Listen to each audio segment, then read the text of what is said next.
Buenas tardes, mi nombre es Stephanie Mena, soy estudiante de la Universidad Abierta y a Distancia de México. Hoy hablaremos del tema de fisiología respiratoria. La atmósfera. ¿Qué es la atmósfera? El aire es un fluido transparente, incoloro e inodoro, buen aislante térmico y eléctrico. El aire es una mezcla gaseosa sin olor y sin color ni sabor que llena los pulmones del hombre y muchos animales cada vez que respira. Una persona adulta inhala entre 13.000 a 15.000 litros de aire por día. La composición del aire depende de la ubicación geográfica y se encuentran aparte otros niveles de trazas como el hidrógeno, el monóxido de nitrógeno, el xenón, el ozono, el dióxido de azufre, el dióxido de nitrógeno, amoníaco, monóxido de carbono, yodo, entre otros. La composición Vamos a hablar primero de los gases. El gas nitrógeno tiene una composición de 78.03 en la Tierra.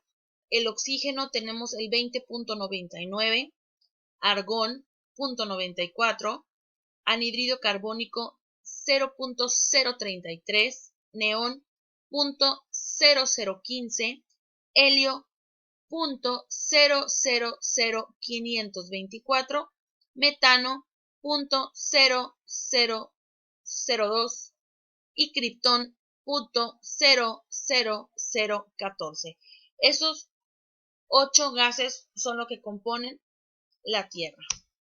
Normalmente el aire no está seco, contiene H2O en sus 3 estados físicos, en cantidades que van desde trazas hasta un 4% en volumen máximo. Esto varía dependiendo de la ubicación geográfica, la estación del año, la altura, la posición sobre la Tierra, ya sea la día o noche, y el ciclo hidrológico. El agua influye fuertemente en la generación de diversos fenómenos meteorológicos y características del clima. Bueno, ahora hablaremos de la enfermedad pulmonar obstructiva crónica. ¿Qué es la enfermedad y cómo se compone? Bueno, la enfermedad obstructiva crónica es una enfermedad pulmonar común. La EPOC, mejor conocida, causa dificultad para respirar.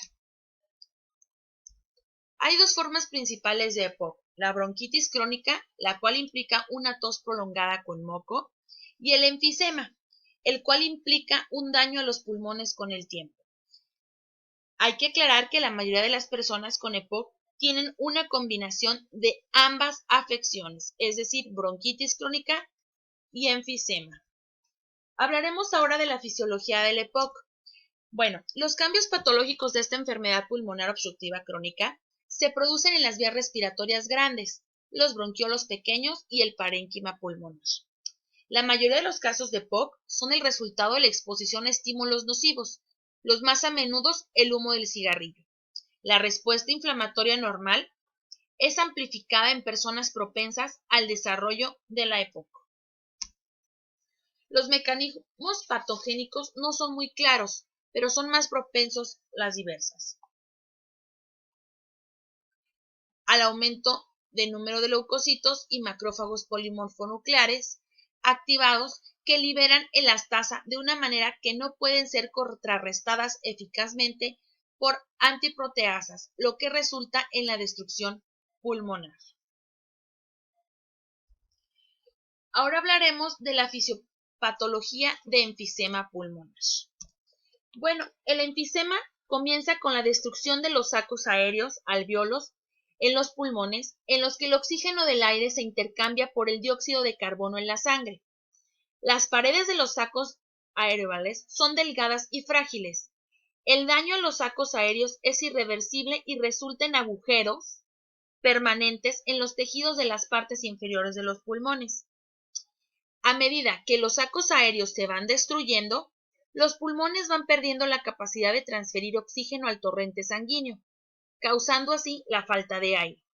Los pulmones también pierden su elasticidad. Al paciente le cuesta mucho trabajo exhalar. El enfisema no ocurre de manera repentina, sino muy gradualmente. En general, el enfisema está precedido por años de exposición a la irritación del humo del cigarrillo. Fisiología de bronquitis crónica. La bronquitis crónica es una enfermedad caracterizada por una creciente inflamación y mucosidad, ya sea flema o esputo, en las vías respiratorias. Hay obstrucción de las vías aéreas en la bronquitis crónica porque la inflamación y la mucosidad adicional hacen que en el interior de las vías respiratorias sean más pequeños que lo normal. El diagnóstico de bronquitis crónica se realiza en función de los síntomas de una tos que produce mucosidad o flema la mayor parte de los días, durante 3 meses, 2 años o más, después de que haber descartado otras causas que originen la tos. Ahora hablaremos de la apnea del sueño.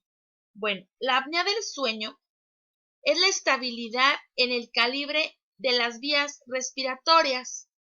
Depende de la acción de los músculos dilatadores orofaringeos y aductores que normalmente son activados de forma rítmica durante cada inspiración.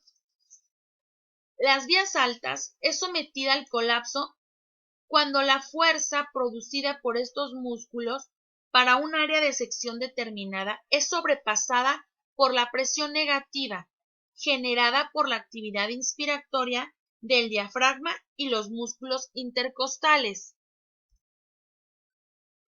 La presión tisular inductora del colapso es denominada presión crítica de colapso. Las vías respiratorias normalmente se caracterizan por una presión crítica negativa. Esta presión crítica de colapso es más baja en sujetos normales que en roncadores, y en estos es más baja que en pacientes con síndrome de apnea del sueño. En la apnea la presión crítica del colapso puede deberse a anomalías anatómicas o a una disminución del tono de los músculos dilatadores. Los factores que favorecen el colapso incluyen el estrechamiento de la vía respiratoria superior, una pérdida excesiva del tono muscular y un defecto en los reflejos protectores, mejor conocidos como factor anatómico, factor muscular y factor neurológico. Asma. La fisiopatología del asma es compleja y consiste en la inflamación de las vías respiratorias, la obstrucción del flujo aéreo intermitente y la hiperactividad bronquial. Bueno, la inflamación de las vías respiratorias es el mecanismo en que la inflamación en el asma puede ser aguda, subaguda o crónica, y la presencia de edema de las vías respiratorias y la secreción de mucosidad también contribuye al flujo del aire a obstrucción y reactividad bronquial. La inflamación crónica de las vías respiratorias se asocia con el aumento de la hiperreactividad bronquial que conduce a broncoespasmos y síntomas típicos de sibilancias, falta de aliento y tos después de la exposición de unos alérgenos, ya sea irritantes, virus, aire frío o ejercicio.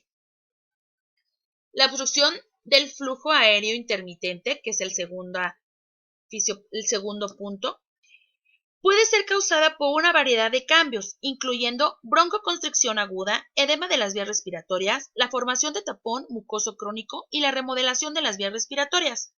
Dentro de esta, el edema de las vías respiratorias se produce 6 a 24 horas después de una exposición al alérgeno y se conoce como respuesta asmática tardía. La formación de tapón mucoso crónico consta de un exudado de las proteínas séricas y los resultados celulares que puede llevar semanas en resolverse. La remodelación de estas vías se asocia con los cambios estructurales debido a la inflamación de larga data y puede afectar profundamente a la medida de la reversibilidad de la obstrucción de la vía. Estos cambios conducen a una disminución de la capacidad para expulsar el aire y puede resultar en hiperinflación. Y como último punto, tenemos la hiperreactividad bronquial. Esta compensa la obstrucción del flujo aéreo, pero esta compensación es limitada cuando el volumen corriente se acerca al volumen del espacio muerto pulmonar.